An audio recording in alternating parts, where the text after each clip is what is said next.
Roni, kita melihat seperti apa neraca dagang ini melanjutkan surplus dan akhirnya juga direspon positif oleh pasar domestik kita. Lalu Anda sendiri melihat apakah ini menjadi persepsi yang baik juga untuk investor asing agar kembali lagi menaruh dananya di emerging market seperti kita? Iya, jadi kalau kita melihat historical, neraca perdagangan kita udah surplus selama 57 bulan ya. Jadi hampir sebentar lagi 5 tahun nih kalau 60 bulan berturut-turut. Dan kalau kita lihat data di Januari terjadi kenaikan yang cukup tajam dari Desember. Dan kalau kita lihat data lebih dalam itu karena terjadi penurunan import ya. Jadi ekspornya naik tapi importnya turun.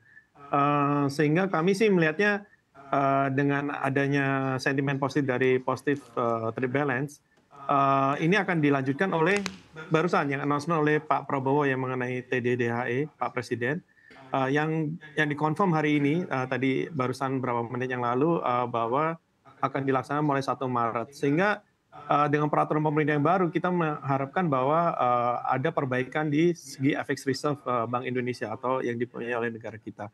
Jadi kita melihatnya ini sentimennya berkelanjutan dan positif on the same time ya, on the right time juga gitu.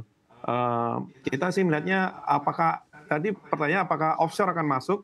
Kalau kita lihat dari datanya, terjadi pembalikan arus asing di pasar obligasi kita. Mulai dari 22 Januari itu di outflow 700 juta year to date menjadi inflow 500 as of data terakhir. Sehingga kita bisa melihat bahwa dengan sebelum berita ini pun kita lihat ada sentimen pembalikan di pasar obligasi, walaupun di pasar saham masih net outflow 500 juta. Jadi kami melihatnya ke depannya masih minat asing terhadap obligasi kita domestik secara local currency dalam rupiah masih cukup tinggi ya. Baik, apakah menurut Anda ini juga akan memberikan dampak pada rupiah secara signifikan dalam waktu dekat? Apalagi kita lihat memang di hari ini juga tren rupiah ini menguat meskipun masih di 16.200-an. Betul. Jadi kalau kita melihat pergerakan mata uang dolar rupiah kita, itu sebenarnya ada 2 faktor. Faktor pertama sebenarnya faktor global atau dari sisi dolarnya sendiri. Bahwa kita menyadari bahwa dolar indeks itu ditransaksikan cukup tinggi ya, maksudnya dari awal tahun itu cukup kenaikannya cukup tajam, bahkan sempat testing di level 110-an. Tetapi kalau kita lihat beberapa minggu terakhir, itu mulai turun ke 106 gitu, sehingga ada penurunan 4%.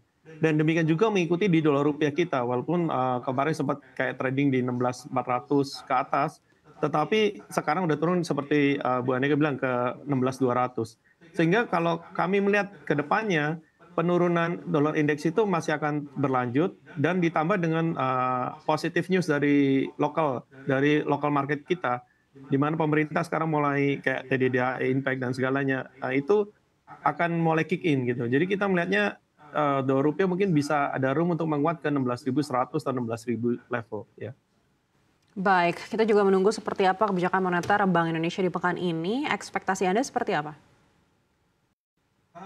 Kami melihat bahwa di bulan Januari pada saat rupiah itu melemah, Bank Indonesia itu shifting ya, fokusnya daripada currency stability menjadi growth fokus. Bahwa dengan ada deflation, ada kemungkinan growth yang melambat di tahun ini, makanya Bank Indonesia preemptif dengan rate cut. Dengan kondisi yang sekarang ya, dengan rupiah yang outlook-nya cukup bagus, terus foreign inflow di bond mulai kelihatan, kami sih masih lihat BI mungkin akan cut sekali lagi ya di minggu ini, another 25 basis point, karena ini akan mendrive inflow dari asing sendiri. Karena kalau kami melihat inflow dari asing itu sekarang kebanyakan masih di jangka pendek. Jadi kalau dengan ada pemotongan suku bunga lebih lanjut, kemungkinan ada risk appetite untuk lengthening duration ya di jangka panjang gitu. Jadi menurut saya pemotongan suku bunga 25 basis point itu baseline kami di minggu ini. Baik, 60% mengatakan akan mempertahankan suku bunga, berarti Bapak termasuk yang 40%-nya begitu ya. Tapi menarik sekali kalau melihat tadi Bapak sampaikan masih akan ada pemangkasan di bulan ini. Apakah ini artinya di sepanjang 2025 ini pemangkasannya akan cukup signifikan? Berapa kali lagi pemangkasan menurut Bapak hingga akhir 2025? Menurut kami pemangkasan 25 sekarang itu lebih karena tadi adjustment terhadap story lokal. Tetapi kita juga melihat bahwa secara global Fed sendiri mungkin akan mulai pemotongan suku bunga di bulan Juni tahun ini. Sehingga pada saat Fed mulai pemotongan suku bunga, itu memberikan room untuk BI untuk cut sekali lagi gitu loh. Jadi mungkin ini yang kita believe another cut di bulan ini. Terus another cut mungkin akan happen di second semester. Jadi dua rate cut untuk tahun ini. Itu baseline kami dari DBS. Baik, bagaimana dengan The Fed sendiri? Berapa kali pemangkasan Anda lihat akan di tahun ini meskipun akan dimulai di semester 2? Karena kalau berkaca pada yang disampaikan oleh Ketua The Fed terakhir, ini kan mereka tidak terburu-buru untuk memangkas suku bunga, apalagi data terakhir dari inflasi Amerika Serikat ini kan juga semakin menjauhi target 2%. Betul.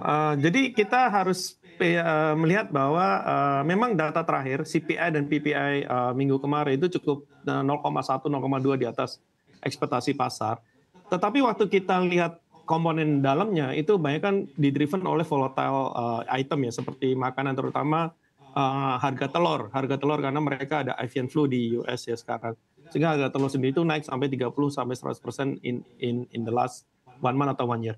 Nah, kami waktu analis itu breakdown lagi the CPI komponen, yang kita tahu adalah Fed sendiri itu melihat PCE core, bukan CPI secara keseluruhan. Sehingga pada saat PCE core kita lihat, itu sebenarnya komponen-komponennya kita bisa cari di CPI yang sekarang, itu malah terjadi penurunan sebenarnya. Jadi kami melihatnya bahwa PCE, next PCE core issuance itu akan lebih rendah dibanding Desember, sehingga itu membuka ruangan untuk Fed sendiri untuk lebih dovish.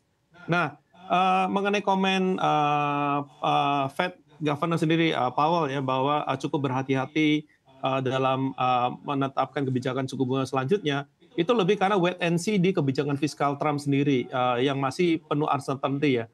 Karena kalau kita lihat bahwa tarifnya itu, kebijakan tarif cukup berubah-ubah ya, hari ini bilang A, besok bilang B, besok bilang C gitu.